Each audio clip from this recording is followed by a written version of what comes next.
Tadi kan ini perannya sebenarnya secara dunia nyata punya body yang ada standarnya. Ada kalian sendiri dikasih standar nggak harus nurunin atau gimana? Untuk drama yang pramugari? Nggak ada sih.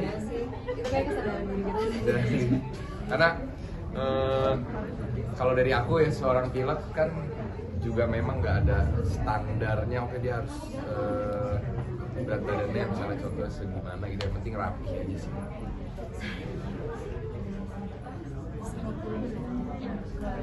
Nggak ada sih sebenarnya, lebih ke emang jaga badan dan olahraga sendiri. Yang bikin tertarik untuk join di project ini apa, dan tantangannya dalam segi emosional mungkin?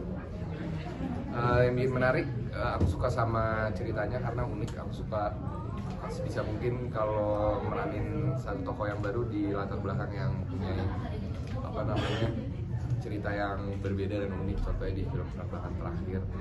Kalau untuk segi apa tadi? Emosional. Tantangan emosionalnya lebih ke karena gimana ya? Karena karakter Deva ini lumayan kayak naik turun gitu. Jadi itu salah satu yang susah buat aku, tapi untungnya kita dijaga oleh Pak Benny supaya nggak kebawahan atau kelewatan.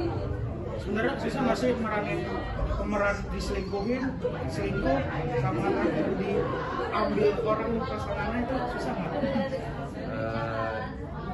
Susah-susah enggak sih? Kalau dari aku pasti ada susahnya ya, apalagi ini karakter pertama dihadirkan buat karakter yang karakter yang belum pernah main sebelumnya, dan pasti kalau tanya balik siapa sih yang mau kehilangan gitu. Dan aku juga pengen walaupun tindakannya Nadia ini ekstrim, aku pengen penonton paham kenapa dia jadi seperti itu, dan itu tantangannya. Tadi ya? Susah nggak Oh, iya, pasti susah-susah enggak, dalam arti mungkin dari segi rasa gitu ya. Kadang orang, ada beberapa orang yang bilang harus dirasain dulu baru bisa meranin gitu. Tapi aku nggak gitu setuju sih. Kan mungkin kalau kita memerankan karakter yang meninggal pasti kita harus mati dulu gitu kan, nggak? Jadi mungkin akan membantu apabila di kehidupan aslinya kita pernah merasakan hal-hal itu gitu. Tapi balik lagi ke naskah dan diskusi dengan sutradara, rasanya gimana sih diselingkuhin gitu misalnya. Jadi kayak lebih kayak diskusi sih, dan nggak sama sutradara doang, mungkin bisa bertanya sama orang-orang yang pernah mengalami. Ini kan latar belakang filmnya penerbangan pesawat ya, itu ada syuting di beneran di atas langit apa enggak? Dan kalau ada, itu susah nggak sebenarnya syuting di atas langit itu? Kebetulan kita syutingnya real set di pesawat, tapi kalau di atas langitnya belum ya.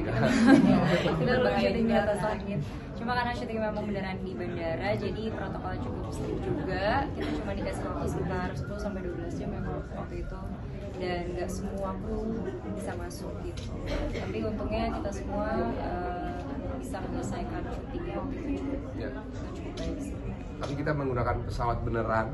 Kita syutingnya dalam pesawat beneran A330, yang pesawat yang lumayan besar, dan pesawat itu memang masih aktif tapi lagi di maintenance waktu itu. Jadi kita gunakan pesawat asli.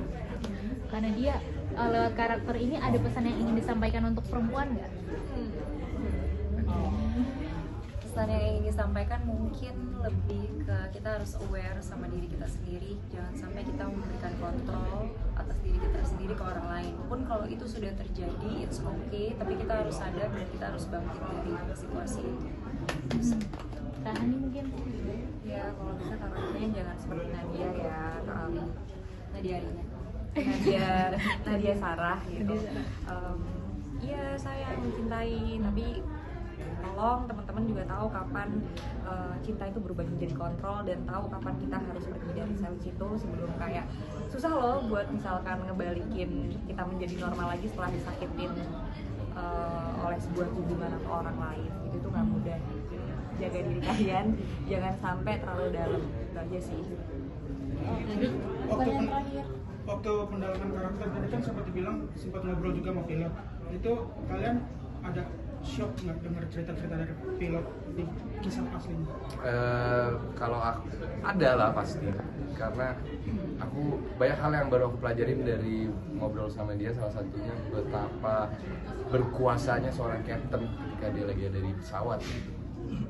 Tapi ya itu memang dibuat seperti itu demi hal-hal baik gitu. Tapi ada beberapa oknum, contohnya seperti Deva, yang menyalahgunakan wewenang itu. Jadi dia abuse of power yang dia lakukan, si Deva ini mungkin itu sih. Tapi selain itu yang kita lebih banyak diskusin sama pilot sih lebih kayak teknis ya. Pilot tuh kalau di kokpit ngomongnya gimana, apa yang dia pegang, apa yang dia pencet, cara ngomongnya seperti apa, dan sebagainya. Udah teman-teman dah. Boleh langsung share aja kakak. Boleh. Jangan lupa nonton penerbangan terakhir. 15 Januari 2022. Film penerbangan terakhir tayang tanggal 15 Januari 2026 di seluruh bioskop Indonesia. Jangan lupa nonton. Jangan lupa nonton. Teman-teman, ini tolong sebarin ya. Terima kasih banyak. Jangan lupa nanti nontonnya tanggal 15 Januari ya. Nontonnya sama pacar ya. Ya. Happy holiday. Terima kasih sudah menonton video ini. Jangan lupa subscribe dan aktifkan lonceng notifikasi supaya kamu nggak ketinggalan video terbaru dari Grid.